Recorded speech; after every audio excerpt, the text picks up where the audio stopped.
Hi friends, இன்றைக்கி chicken Manchurian recipe தாங்க பார்க்க போகிறோம். அதுக்கு 6 லெக் பீஸ் வாங்கிட்டு இதை மாதிரி கீரல் போட்டு வச்சுருக்கேன். வாங்க இப்போ இதுக்கு தேவையான மசாலாலாம் சேர்த்துக்கலாம். 1 ஸ்பூன் அளவுக்கு இஞ்சி பூண்டு பேஸ்ட்டு, கார மிளகாத்தூள் 1 ஸ்பூன் அளவுக்கு, அதுக்கப்புறமா தனியாத்தூள் அதே அளவுக்கு சேர்த்துக்கோங்க. கூடவே கொஞ்சம் சீரக பவுடர் இதெல்லாம் சேர்த்துட்டு இதுக்கு தேவையான உப்பு சேர்த்துக்கலாம். அதுக்கப்புறமா ஒரு 4-5 ஸ்பூன் அளவுக்கு தயிர் சேர்த்துக்கோங்க. எலுமிச்சம்பழம் இருந்தாலும் அதையும் சேர்த்துக்கலாம். இப்போது கொஞ்சமாக மஞ்சள் பொடி சேர்த்து இது எல்லாத்தையுமே நல்லா பிசைஞ்சு எடுத்துக்கலாங்க. இந்த சிக்கனோட எல்லா மசாலாவும் நல்லா ஒன்றோட ஒன்று கலக்கிற அளவுக்கு நல்லா பிசைஞ்சு எடுத்துக்கோங்க. அந்த கீரல் உள்ளார எல்லாமே மசாலா இறங்கணும், அந்த அளவுக்கு பார்த்து பிசைஞ்சிக்கோங்க. மசாலா கூட குறைய உங்கள் டேஸ்ட்டுக்கு தகுந்த மாதிரி சேர்த்துக்கோங்க. கடைசியாக கொஞ்சம் உப்புலாம் டேஸ்ட் பண்ணி பார்த்துட்டு தேவைப்பட்டால் சேர்த்துக்கோங்க. காரம் சேர்த்தாலும் சேர்த்துக்கலாம். எல்லாமே இதுக்கு முன்னாடி சேர்த்துட்டு இதை மாதிரி பிசைஞ்சிட்டு ஒரு அரை மணி நேரத்துக்கு ஃப்ரிட்ஜில் வச்சு மூடி வச்சிடலாம்.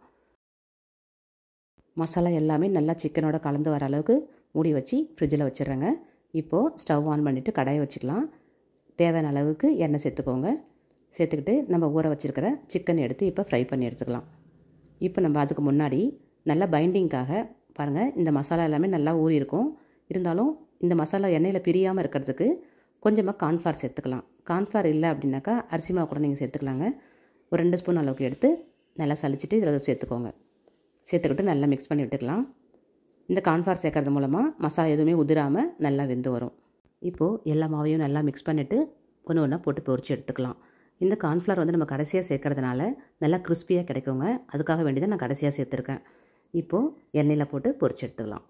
எண்ணெய் மிதமான சூட்டில் இருக்கிற மாதிரி பார்த்துக்கோங்க. அப்போ தான் சிக்கன் நல்லா உள்ளெல்லாம் வெந்து வரும். மசாலா எதுவுமே உதிராமல் நல்லா வெந்து வந்துட்டுருக்கு பாருங்கள். ஒரு பக்கம் நல்லாவே வெந்துடுச்சு.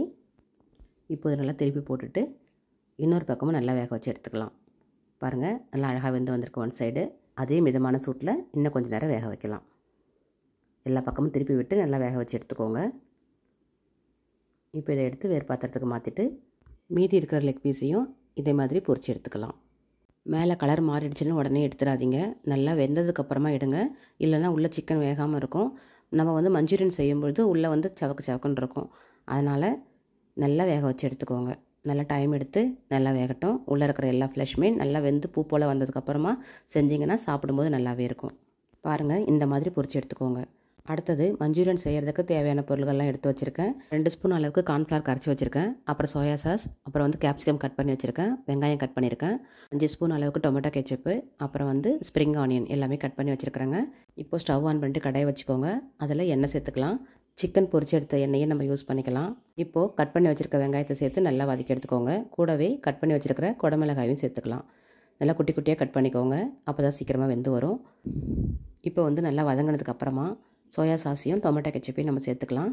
அது ரெண்டுத்தையுமே உங்களுடைய டேஸ்ட்டுக்கு தகுந்த மாதிரி சேர்த்துக்கோங்க. சில பேருக்கு கெச்சப் அதிகமாக போட்டால் பிடிக்கும், சில பேருக்கு சோயா சாஸ் அதிகமாக போட்டால் பிடிக்கும். உங்களுக்கு எப்படி தேவையோ அந்த மாதிரி சேர்த்துக்கோங்க. கொஞ்சம் கூட குறை தான் இருக்கும். இப்போது எல்லாத்தையுமே நம்ம சேர்த்துட்டு நல்லா வதக்கி விட்டுடலாம். கலர் நல்லா சேஞ்ச் ஆகிட்டு பாருங்கள். இப்போது நம்ம கரைச்சி வச்சுருக்கிற கார்ன்ஃப்ளவரை இதில் ஊற்றிக்கலாம். இது ஒரு கொலாய்ட் ஸ்டேஜில் நம்மளுக்கு கிடைக்கிறதுக்காக தான் நான் சேர்த்துருக்கேன். இது கொஞ்சம் நல்லா திக்காயிட்டு வந்ததுக்கப்புறமா நம்ம பொரிச்சு வச்சுருக்கிற சிக்கன் இதில் சேர்த்துடலாம்.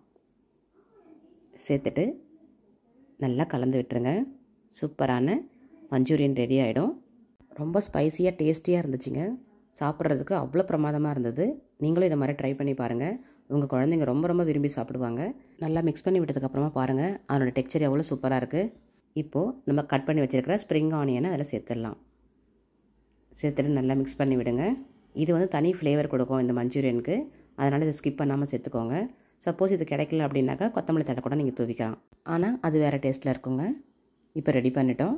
வாங்க சர்வ் பண்ணிடலாம். பாருங்கள், நம்ம செஞ்ச சிக்கன் மஞ்சூரியன் எவ்வளோ ஜூஸியாக செம்மையாக இருக்குது. பார்க்குறதுக்கு உடனே சாப்பிடணும் போல் தோணுது. அந்த அளவுக்கு நல்லா ஸ்பைஸியாகவும் டேஸ்டியாகவும் கிடச்சிது நம்மளுக்கு. இந்த வீடியோ உங்களுக்கு பிடிச்சிருக்குன்னு நினைக்கிறேன். பிடிச்சிருந்தா ஒரு லைக் கொடுத்துருங்க. எல்லாருக்கும் ஷேர் பண்ணுங்கள், கமெண்ட் பண்ணுங்கள், மறக்காமல் சப்ஸ்கிரைப் பண்ணிவிடுங்க. தேங்க்யூ.